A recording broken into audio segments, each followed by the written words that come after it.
Like father, like daughter. Ganyan inilarawan ni House Assistant Majority Leader Jude Asidre ang pahayag ni dating Pangulong Rodrigo Duterte sa proclamation rally ng PDP laban nitong Huwebes. Sinabi kasi ng dating Pangulo doon na patayin na ang mga senador upang mabakante ang posisyon at maipasok ang kanilang line-up. Ang pahayagan niya ng dating Pangulo ay sumasalamin sa mga naunang banta ni Vice President Sara Duterte laban kay Pangulong Bongbong Marcos at sa kanyang pamilya na siyang pangunahing batayan ng impeachment proceedings.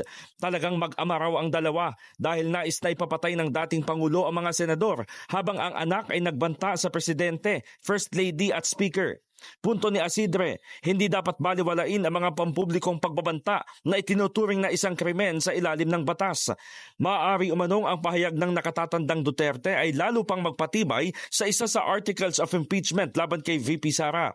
Partikular na rito ang ground na betrayal of public trust kung saan isinama sa reklamo ang online press conference ng pangalawang Pangulo noong Nobyembre nang ihayag umano nito na may inihanda na siyang mamamatay tao sakaling may mangyari sa kanya.